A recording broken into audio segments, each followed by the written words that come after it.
start off by thinking about our memory. And let's jump back to last night. And what I'd like you to do is just to close your eyes and walk through in your head the sequence of events that you saw with the spider and the wasp.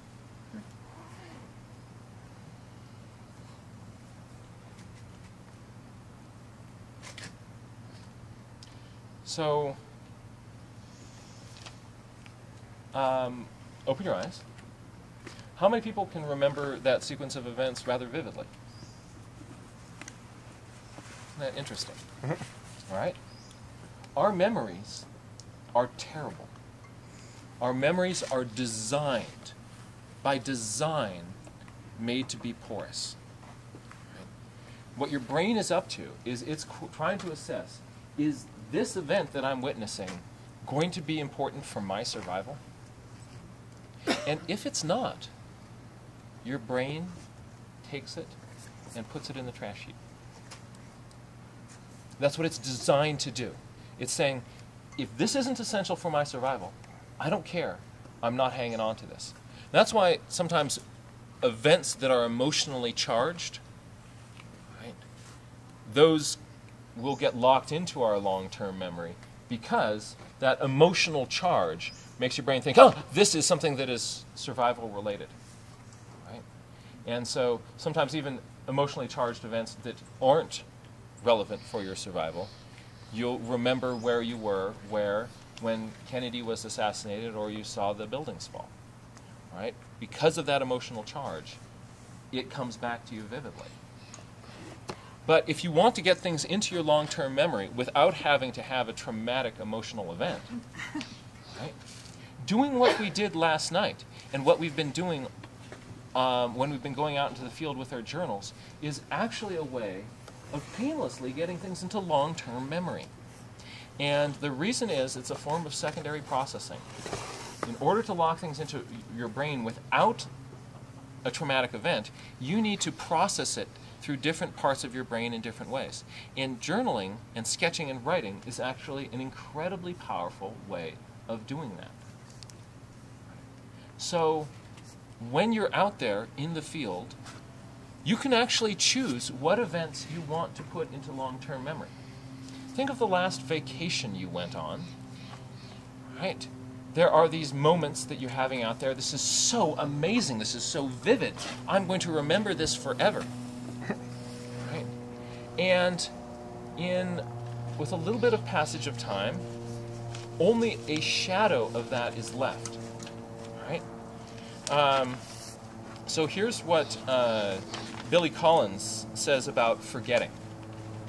All right, this is Forgetfulness by Billy Collins. He says, the name of the author is the first to go. This is Billy Collins? Oh.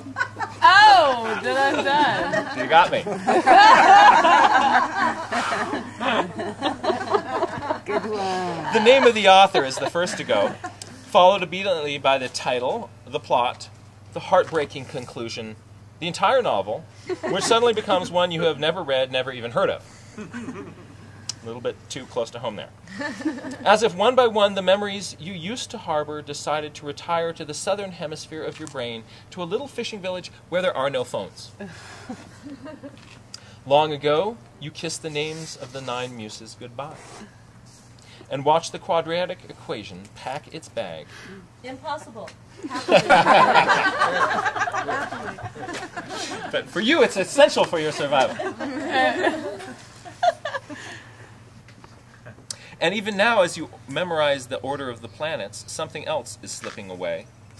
A state flower, perhaps, the address of an uncle, or the capital of Paraguay.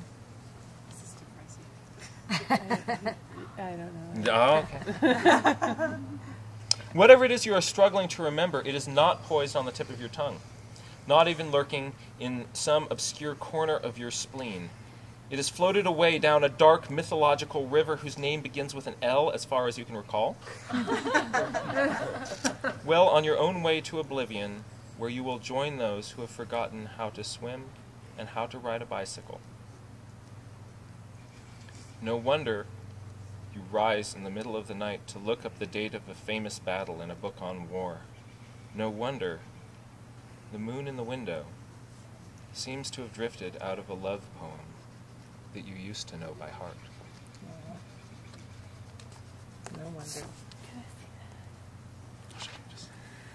So, you know, these memories that we have, they are ephemeral.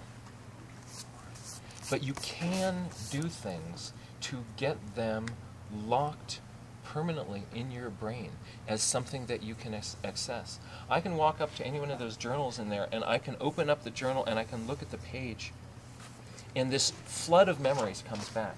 Because in that moment, I was observing carefully and deeply and processing this stuff through so many parts of my brain that not just the events that are written down there, but who you were having lunch with and how the sun felt on your back at that moment. All the moments around you, not just the ones that you were recording at that time, will come back. So journaling is a very powerful way to do this, both writing and drawing. So think of the power we have over our own experience, our own memories. If you could choose those times and those memories that this is something that you really want to save in your heart, in your brain, right? You're a richer person because of that. Taking those memories that make you a better person and make this world richer. If you journal around those, writing and drawing, those are yours, and you can keep those moments before they rush into that darkness behind the eyes. So what we're going to do now is one final journaling exercise. And as you go home and in the coming week, note how vivid the experiences are of your memories of the time up here around the times when you have been journaling. And compare that to those moments that you weren't.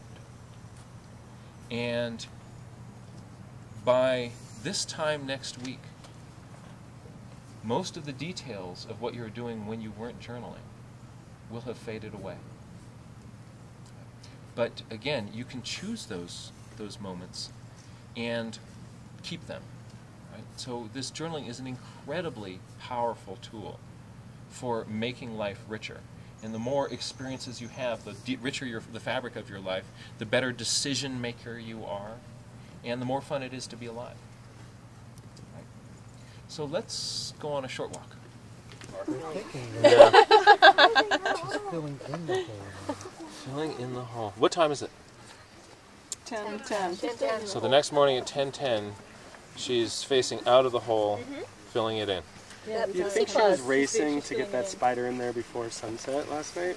I bet. Zion's telling her that she had to get it in. I wonder. I thought she was taking her time. She's filling the hole in by pulling in all of the dirt from the top.